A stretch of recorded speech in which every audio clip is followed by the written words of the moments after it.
La desconocida historia del Concilio Vaticano II, contada por uno de sus protagonistas.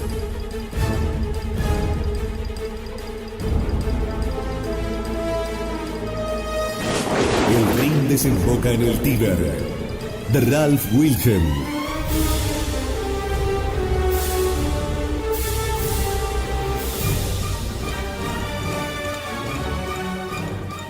El Rin desemboca en el Tíber. Un sacerdote verbita narra, como encargado de prensa del concilio, los hechos que demuestran el golpe de estado de los modernistas y la anomalía del concilio que pretendió la legalidad de la herejía modernista.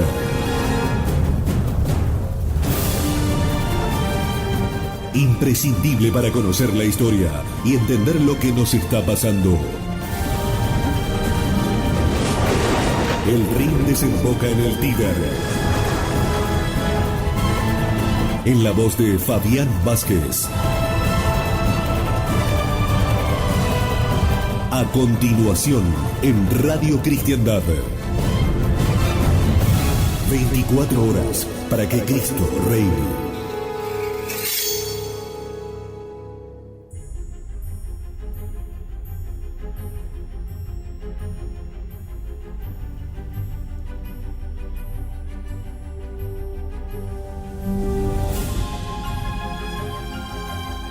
Muy cordial bienvenida para todos los queridos amigos de Radio Cristiandad a este nuevo encuentro con El Rin desemboca en el Tíber, del padre Ralph Wilhelm.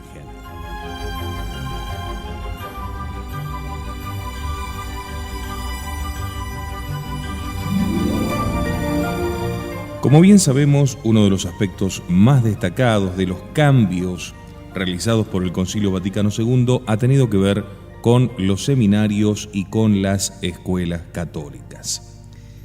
La Comisión de Coordinación redujo el esquema sobre la formación sacerdotal a proposiciones poco después de finalizar la segunda sesión.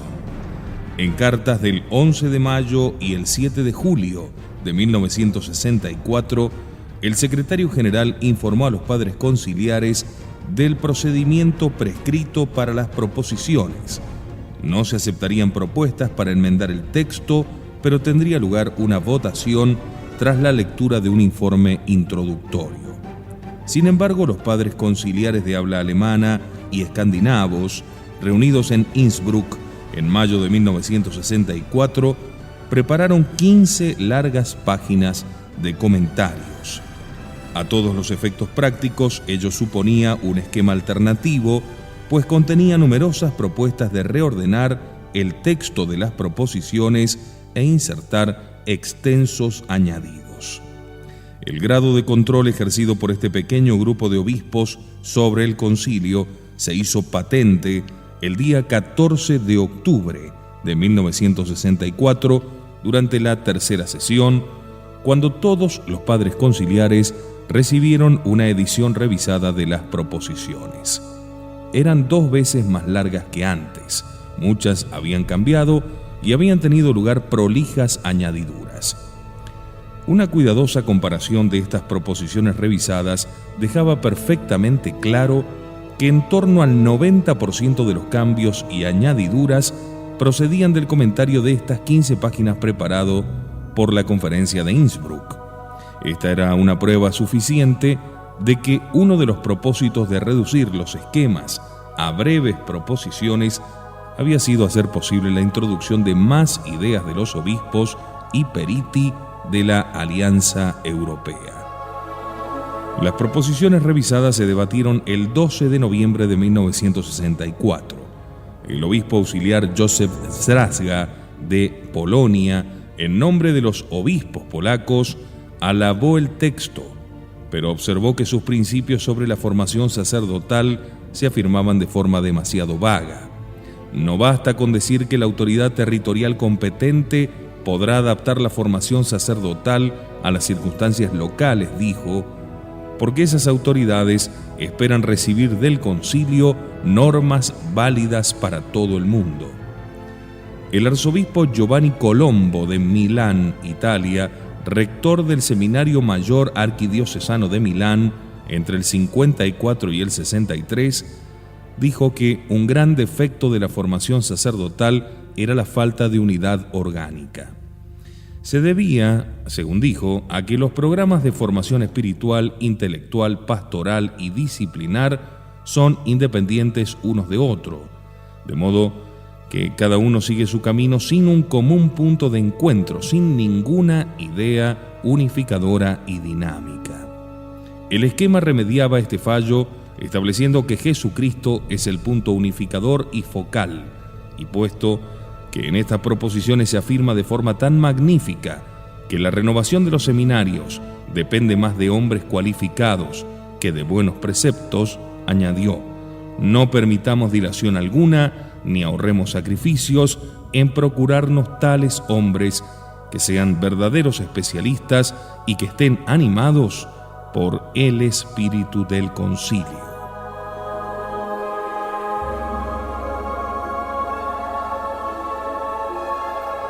También pidió nuevos libros de texto para los seminarios. Sin profesores cualificados y sin libros apropiados, existe el peligro de que la más sabia prescripción de este Santo Sínodo quede en letra muerta. El cardenal Leger quería que el texto citase a Santo Tomás de Aquino como maestro y modelo de los estudiantes de teología. De esta forma, dijo, no se impondrá la doctrina de Santo Tomás, sino que más bien se ensalzará la aproximación científica y espiritual que él utilizó creativamente en su día para poner el conocimiento de su época al servicio del Evangelio. El cardenal Dafner expresó gran satisfacción con las proposiciones enmendadas que, dijo, seguían un camino intermedio en la muy difícil cuestión de la formación sacerdotal, conservando las normas probadas por la experiencia de siglos e introduciendo otras nuevas más apropiadas al cambio de las circunstancias. El cardenal Suenens consideró el esquema generalmente satisfactorio, pero sugirió que se añadiese una nueva proposición estableciendo una comisión especial para estudiar la renovación de los seminarios. Sostuvo que no era suficiente la publicación de un texto para llevar a cabo la renovación que pretendía el concilio.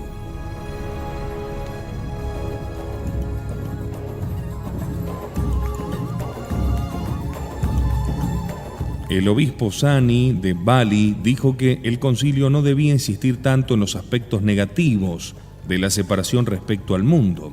Esta tiene el efecto positivo de liberar al estudiante de distracciones en sus estudios. Se podía obtener suficiente experiencia pastoral y práctica durante el tiempo de vacaciones, sugirió, y esto podía ser suplementado en el seminario mismo mediante frecuentes conferencias a cargo de clérigos y laicos expertos. El arzobispo Dennis Harley de Durban, en Sudáfrica, dijo que el carácter apostólico de la formación del seminario no debía en modo alguno menoscabar la importancia del estudio o el valor de la escolástica. Coincidía con Suenens en que debía reexaminarse la didáctica actual de la filosofía, pero en su opinión, las enseñanzas de la escolástica no debían hacerse a un lado. Afirmó que algunos de sus temas eran esenciales para una aproximación filosófica católica. Sin ellos, la filosofía y la teología podían aparecer como incompatibles. Si la filosofía pedía una libertad ilimitada de investigación, entonces concedemos que los católicos no pueden ser filósofos. Solo a la luz de la fe divina y de los principios escolásticos, dijo, era libre el católico para aventurarse en una investigación filosófica sobre Dios, el hombre y el universo. El arzobispo Jean Weber de Estrasburgo, en Francia, hablando desde la experiencia de 25 años en un seminario de París, consideraba las proposiciones claras y llenas de sabiduría, aunque breves. Esperaba, sin embargo, que se evitasen dos extremos. Por un lado, la determinación de derribar todo lo que tantos hombres santos han establecido desde el Concilio de Trento, y por otro, la oposición a cualquier cambio, aunque lo exija así la evolución de los tiempos y de las actitudes.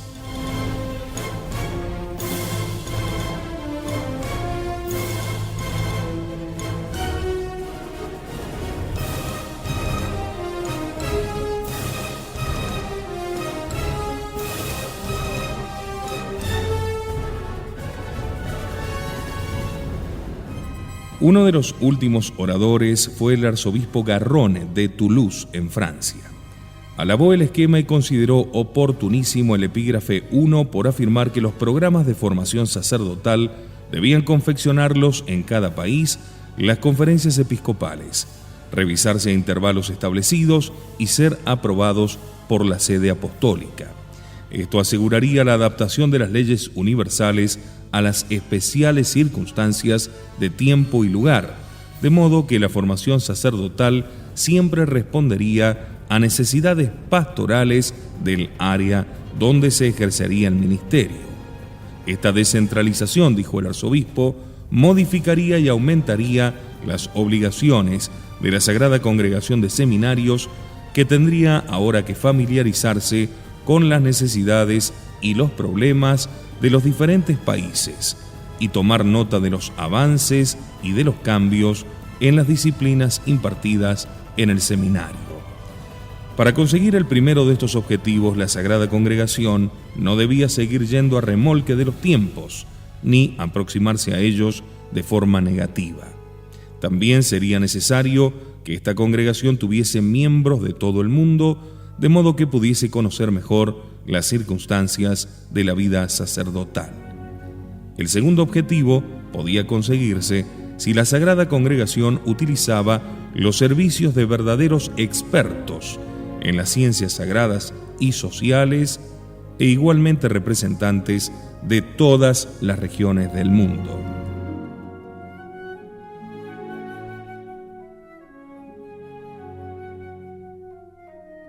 Probablemente de manera inconsciente, el arzobispo Garrone estaba bosquejando una tarea que él mismo recibiría el encargo de desarrollar. Menos de 2 meses después de finalizar el concilio, el Papa Pablo le nombró proprefecto de la Sagrada Congregación de Seminarios y Universidades. Esto significaba que encabezaría automáticamente la Sagrada Congregación en cuanto se retirase el cardenal Giuseppe Pizzardo, a la sazón su titular, que en aquel momento tenía 88 años. La discusión concluyó el día 17 de noviembre de 1964. En la votación, solo 41 padres pidieron el rechazo de las proposiciones, pero se propusieron numerosos modi en cada uno de los 7 escrutinios. Estos modi, junto con las 91 intervenciones orales y escritas, se utilizaron para revisar y alargar el texto que oficialmente se denominó Decreto sobre la Formación Sacerdotal. El nuevo texto se adoptó formalmente por 2.318 votos contra 3, el día 28 de octubre de 1965, y acto seguido fue promulgado por Pablo VI. La comisión responsable del esquema sobre la formación sacerdotal era también responsable del esquema sobre la educación cristiana, y la discusión de este último texto comenzó el día en que finalizó la discusión del anterior.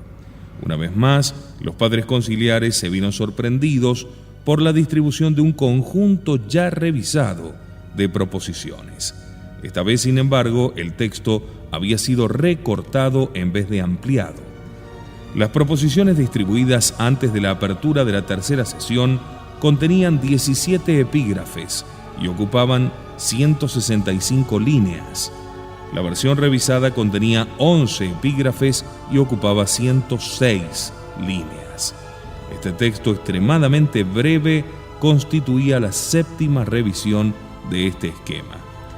Uno de los oradores del primer día de debate fue el cardenal Spellman de Nueva York, que dirigió su atención hacia el epígrafe 4 sobre los derechos de los niños y de los padres. Dijo que los padres debían ser libres para elegir la escuela que quisiesen para sus hijos. Por tanto, no deberían verse sometidos a limitaciones económicas injustas que restringían su libertad de elección, puesto que era función del Estado promover las libertades civiles, la justicia y la igualdad. Exigían que los padres pudiesen disponer de una cierta subvención pública para ayudar a las escuelas que elegían para sus hijos. Es más, dado que estas escuelas servían al propósito público de la educación popular, el hecho de que pudiesen tener una orientación religiosa no debía excluirlas de su pleno derecho a la financiación pública. El obispo coadjutor Elchinger de Estrasburgo, en Francia, dijo que era lamentable que el esquema se hubiese redactado antes de que se pudiesen tener en cuenta otros importantes esquemas discutidos durante la tercera sesión. El texto actual, dijo, necesitaba una completa revisión.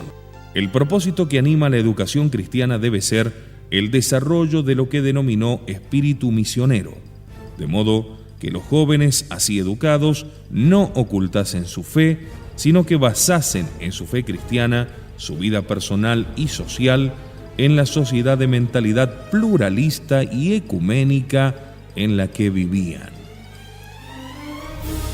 El cardenal Leyer propuso que el esquema fuese devuelto a la comisión conjunta con los comentarios de los padres conciliares, de modo que pudiese experimentar una revisión total antes de ser presentado en la cuarta sesión. En el momento presente, dijo, no parece que tengamos tiempo ni fuerzas para examinar convenientemente este esquema y preparar las enmiendas adecuadas. Pidió a los padres conciliares que no aprobasen con demasiada prisa lo que se convertiría en la Carta Magna de la educación cristiana y de los estudios superiores en los años venideros. Reprochó al esquema que no concediese suficiente atención a la investigación científica, así como su falta de inspiración. Pidió específicamente propuestas prácticas sobre coordinación y cooperación entre las universidades católicas, especialmente en cuanto a los estudios teológicos, escriturísticos, filosóficos y sociológicos. Promover dicha coordinación y cooperación con medios modernos debía ser la tarea principal de la Sagrada Congregación de Seminarios y Universidades. El obispo auxiliar Luis Enrique Jiménez, de Caracas, Venezuela, criticó el esquema por poner tanto énfasis en las escuelas católicas, a las que denominó encantadores y cercados jardines cultivados con mucho amor, pero cuyos frutos de evangelización del mundo parecen disminuir cada día que pasa. En la Edad Media, cuando el Estado no contribuía a las cuestiones educativas, la Iglesia había asumido el campo entero de la educación como una labor suplementaria. Pero ahora que el Estado había emprendido esa tarea con recursos técnicos y económicos mucho mayores que los medios de la Iglesia, ya era hora de que la Iglesia determinase si sus escuelas servían realmente a la causa de la evangelización de toda la juventud moderna, especialmente de los pobres, que con frecuencia eran incapaces de asistir a las escuelas católicas porque no podían pagar la matrícula. El obispo señaló que la Iglesia Católica estaba virtualmente ausente de la escuela pública. Dijo, nos ha faltado interés para formar profesores católicos que podrían transformar esas escuelas desde dentro. Por decirlo así, hemos abandonado a quienes ya trabajaban en escuelas públicas y alguna vez les hemos hecho sentirse como traidores a la educación católica. En nombre de 120 padres conciliares pidió entonces que el esquema fuera revisado de arriba a abajo y la educación católica sometida a un análisis crítico de modo que se convirtiese en un instrumento eficaz para predicar el Evangelio. También sugirió que se preparase integralmente a la juventud para asumir plazas de profesorado en escuelas públicas y universidades y, si fuere necesario, se crearan institutos para su formación. El obispo Simón Nguyen Van Hien de Dalat, en Vietnam, dijo que en tierras de misión las escuelas católicas constituían el medio más eficaz de apostolado.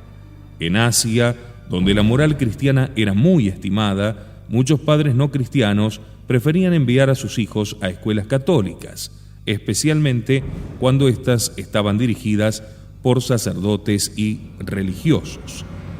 La discusión del texto sobre la educación cristiana finalizó el 19 de noviembre. La votación fue favorable por 1.457 votos a 419. A votar el texto, claro, sin devolverlo para su revisión. Sin embargo, el texto producía aún mucha insatisfacción, pues en las 4 votaciones se recogió una media de 161 votos negativos y 168 afirmativos con observaciones. Tras la clausura de la tercera sesión, el texto fue revisado y presentado durante la cuarta para una nueva votación. En el último recuento, antes de ser remitido al Papa, hubo 183 votos negativos, un número extraordinariamente elevado. Sin embargo, en la votación final, el 28 de octubre de 1965, en presencia del Papa, la votación de la Declaración sobre la Educación Cristiana fue de 2.290 contra 35. Los padres conciliares, descontentos con él, pensaron que ya habían manifestado suficientemente su disgusto en la votación previa. Entonces se promulgó el documento.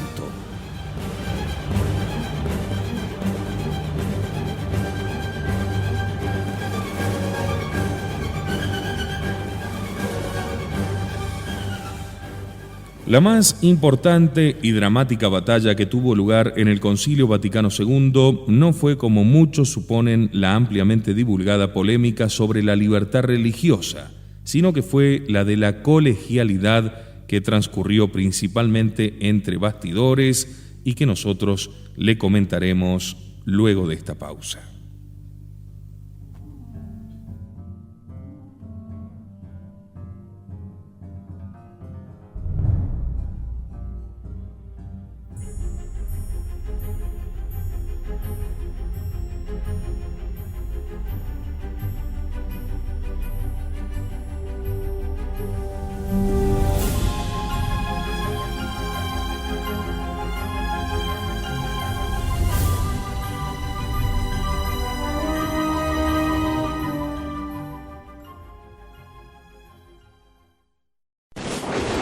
El Rin desemboca en el Tíber.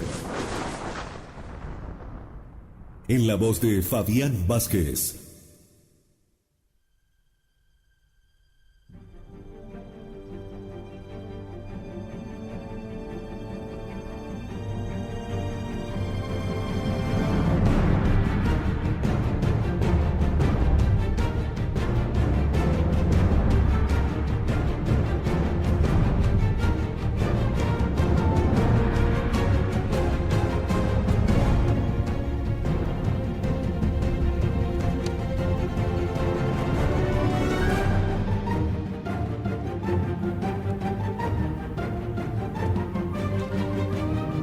Habíamos dicho antes del corte que la más importante y dramática batalla que tuvo lugar en el Concilio Vaticano no fue, como muchos suponen, la polémica sobre la libertad religiosa, sino que fue la de la colegialidad, que transcurrió principalmente entre bastidores. El drama fue causado por la controversia sobre la verdadera y apropiada forma en que debía entenderse la colegialidad en el capítulo 3 de la Constitución sobre la Iglesia. Existían 3 interpretaciones de la colegialidad. Según la primera, el Colegio de Obispos no ejerce el poder supremo por derecho divino, sino solo por derecho humano. Eso significaba que correspondía al Papa constituir al Colegio Episcopal en sujeto del poder supremo, por ejemplo, convocando un concilio ecuménico. Según esta explicación, solo el Papa disfrutaba del poder supremo por derecho divino. Esta era la posición tradicional conservadora.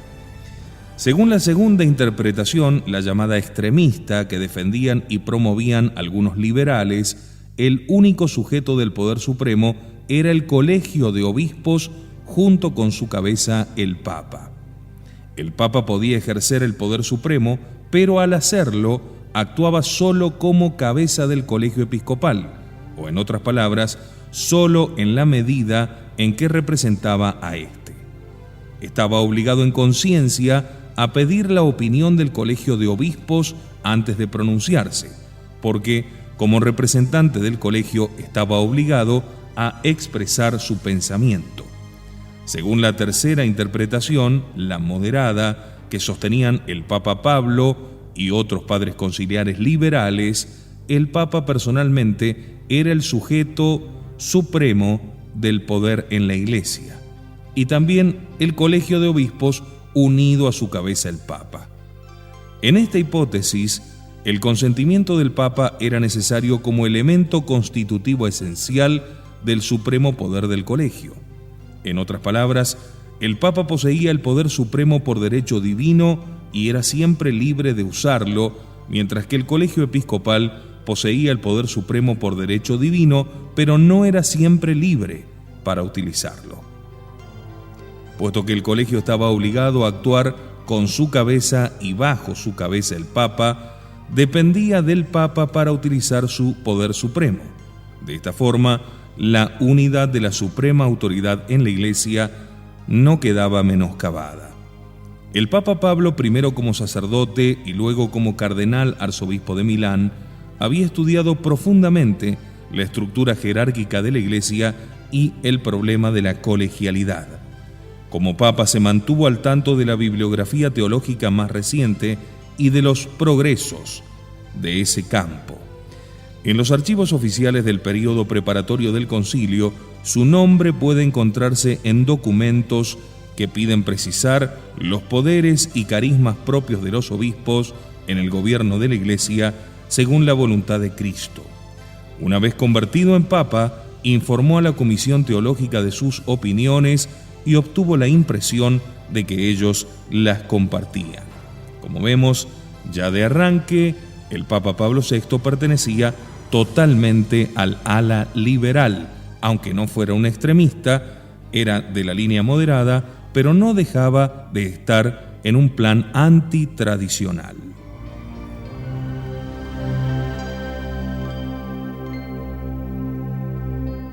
La colegialidad fue discutida ampliamente en el aula conciliar durante la segunda sesión en 1963.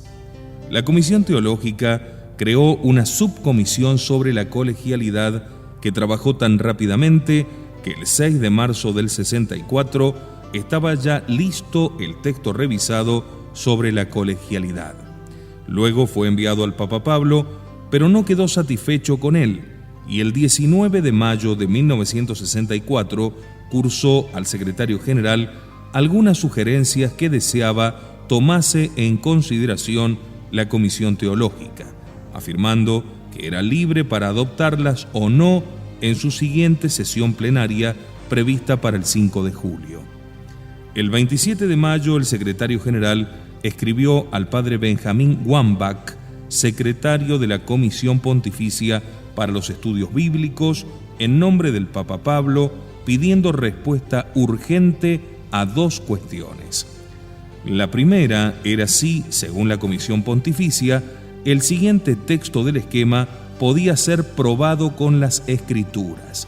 Decía así: así como por la voluntad de Dios, San Pedro y los otros apóstoles constituyeron un colegio apostólico, del mismo modo están unidos el romano pontífice como sucesor de Pedro y los obispos como sucesores de los apóstoles. En respuesta, la Comisión Pontificia estableció en una reunión del 31 de mayo que mientras la primera parte de la afirmación, hasta la palabra colegio, podía probarse con las Escrituras, el resto no podía probarse solo con la Escritura. Esa era la primera cuestión.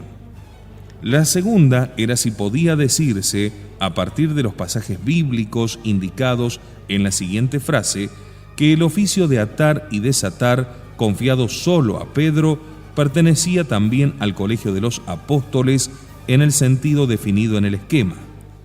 El poder de atar y desatar concedido a Pedro, San Mateo 16:19, también fue concedido al colegio de los apóstoles unidos a su cabeza, San Mateo 18:18. La Comisión Pontificia replicó que el poder de atar y desatar, mencionado en ambos pasajes, parecía ser el mismo, pero que de eso no se seguía que el poder fuese supremo y completo sobre toda la Iglesia, como indicaba el esquema. Estas respuestas fueron remitidas a la Comisión Teológica para que las considerase en su reunión del 5 de junio. La comisión constituyó también 11 sugerencias del Papa Pablo, 7 de ellas estaban referidas a la colegialidad. La comisión incorporó al texto 8 de las propuestas y parte de otra. En cuanto a las decisiones de la Comisión Pontificia para los Estudios Bíblicos, la Comisión Teológica resolvió que no era necesaria ninguna modificación en los 2 pasajes citados del esquema. El texto revisado fue aprobado por el Papa Pablo el 3 de julio como base para el posterior debate y remitido a los padres conciliares. El 28 de julio, el arzobispo Staffa de la Curia Romana concluyó un largo estudio sobre los 2 esquemas nuevamente revisados sobre la Iglesia y los obispos que distribuyó entre los padres conciliares. En referencia a las secciones sobre la colegialidad de ambos esquemas, expresó su profunda convicción de que estas proposiciones son opuestas a la enseñanza más común de los santos padres, de los romanos pontífices, de los sínodos provinciales, de los santos doctores de la Iglesia Universal, de los teólogos y de los canonistas, y también son contrarias a normas centenarias de disciplina eclesiástica. El arzobispo Dino Staffa citaba las obras teológicas de un jesuita italiano, el padre Giovanni Bolgeni, muerto en 1811, y comentaba que las posiciones fundamentales de Bolgeni y las del esquema sobre la Iglesia son sustancialmente idénticas. Consideraba extraordinario que después de 140 años, los principios de Bolgeni, que desde hacía tiempo los teólogos y canonistas habían sido unánimes en rechazar como absolutamente inaceptables y extraños a la sana tradición de la Iglesia, fuesen ahora repentinamente aceptados como fundamentos de un esquema conciliar.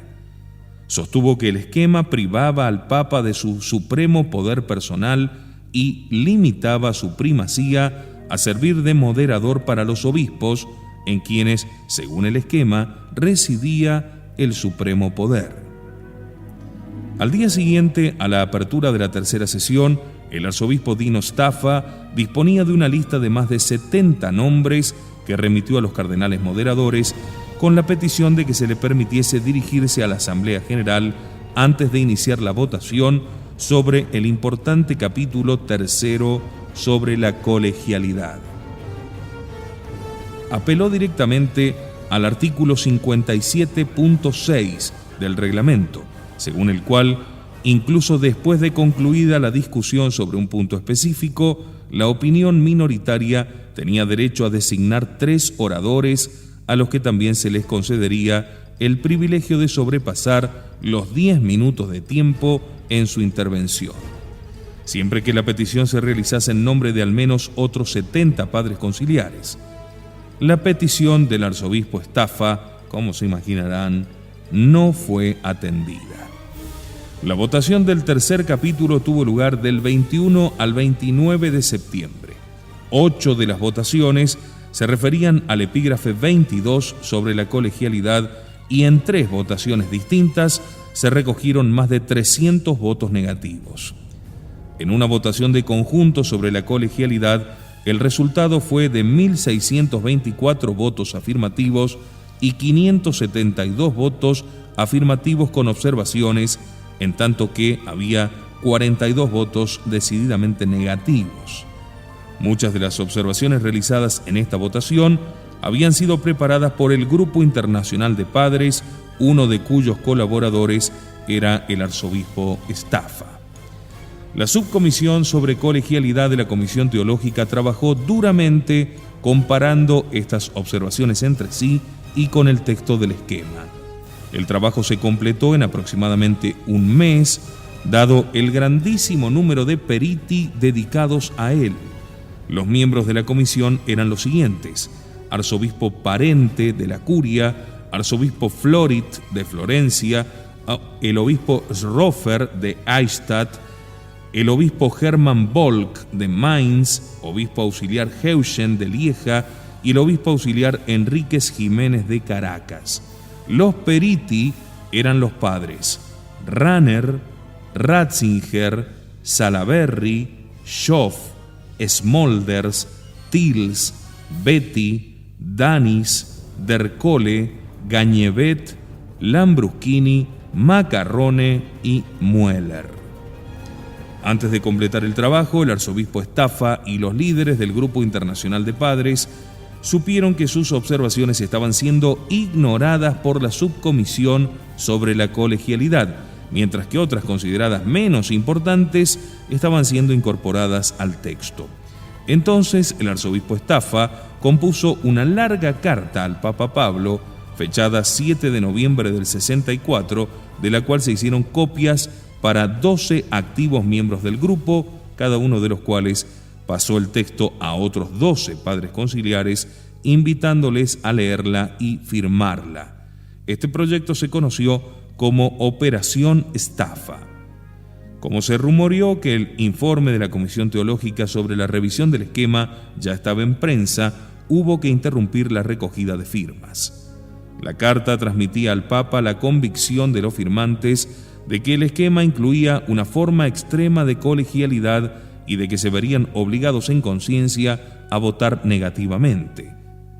El arzobispo Staffa acusó a los moderadores de haberle negado ilegalmente permiso para hablar sobre el tema. Al recibir la carta, el Papa Pablo pidió una investigación oficial sobre este y otros alegatos sobre violaciones del reglamento del concilio y traspasó las opiniones teológicas recogidas en la carta a la Comisión Teológica para que las considerase. Entretanto, 35 cardenales y superiores generales de 5 órdenes religiosas, muy numerosas, habían escrito al Papa afirmando que mientras el texto sobre la colegialidad en el esquema parecía presentar la opinión liberal moderada, en realidad era ambiguo y podía, tras la clausura del concilio, ser interpretado según la opinión liberal extremista. El Papa encontraba difícil creer esto y respondió a los cardenales cuyos nombres encabezaban la lista, contestando los argumentos utilizados en la carta. Entonces el cardenal acudió a ver al Papa en nombre del grupo y explicó los fundamentos de sus sospechas, pero el Papa no emprendió ninguna actuación. Entonces el cardenal sugirió que se permitiese a los teólogos de su grupo debatir el tema en presencia del Santo Padre con sus teólogos, pero el Santo Padre no aceptó ese plan. Sin embargo, pidió al cardenal que identificase a los teólogos de su grupo y cuando él nombró 3, el Papa quedó de golpe visiblemente afectado, pues eran muy conocidos y él los tenía en alta estima. Una vez más, no emprendió actuación alguna, recordando que el texto sobre la colegialidad había sido aceptado por una mayoría bastante superior a la necesaria. Antes de emitir sus votos, dijo, los padres conciliares habían dedicado al tema un estudio profundo y mucha oración.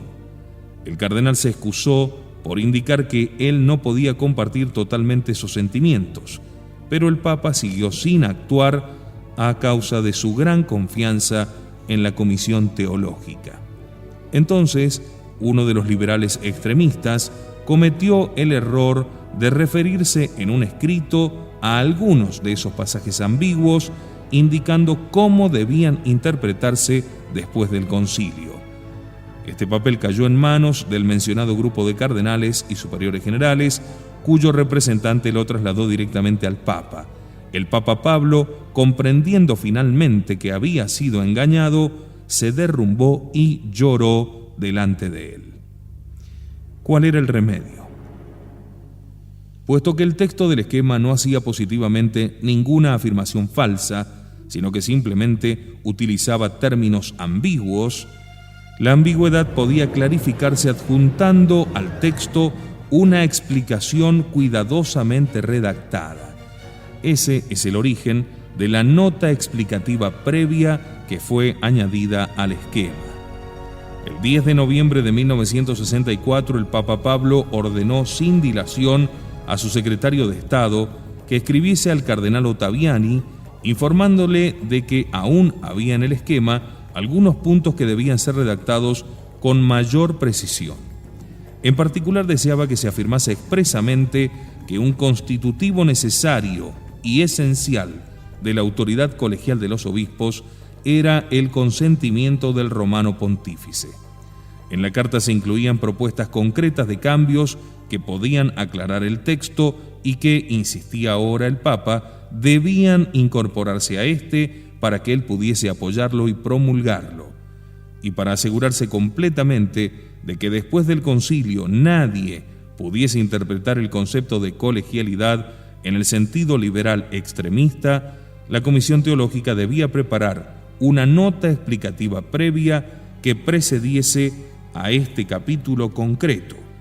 La nota y los cambios sugeridos, decía la carta, tranquilizarían a muchos padres conciliares y permitirían una aceptación más amplia del texto.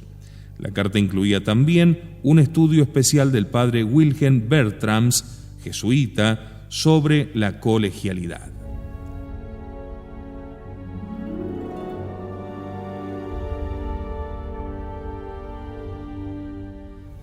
Las enmiendas exigidas por el Papa ya habían sido solicitadas por un amplio número de padres conciliares, que habían propuesto observaciones junto con sus votos afirmativos.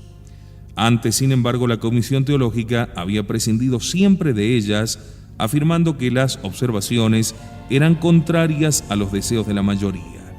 Ahora, ante la insistencia del Papa Pablo, algunos de los cambios sugeridos se incorporaron al cuerpo del esquema.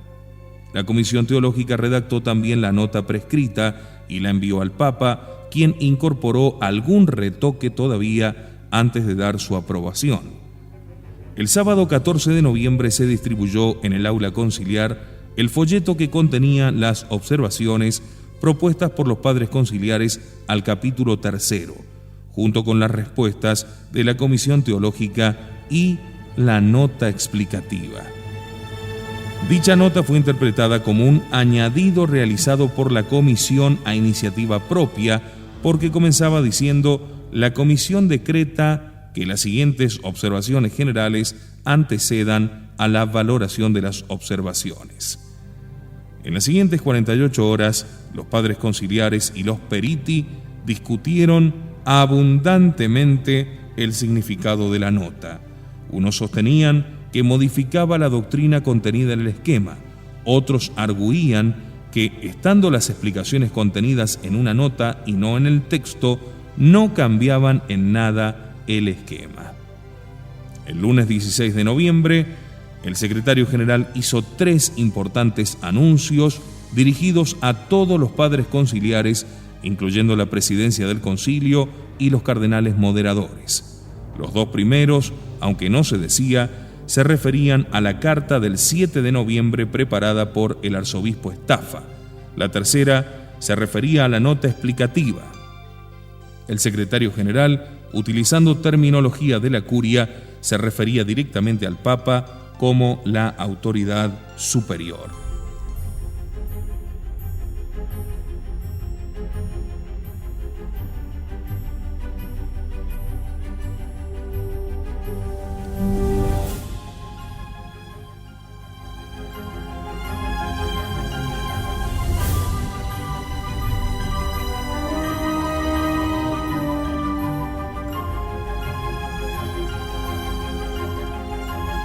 Como queda bien claro, este sería uno de los grandes puntos en donde los liberales mostraron claramente cuál era la intención que tenían de dominio sobre la Iglesia, y también, primero, los orígenes liberales de Pablo VI, y luego esa mano que nunca pudo llegar, aunque quiso, a cortar las alas de estos liberales que lograron meter los textos más ambiguos posibles con el fin de detonar las bombas a su debido tiempo.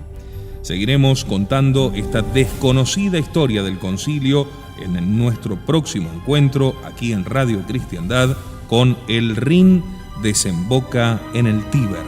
Muchas gracias.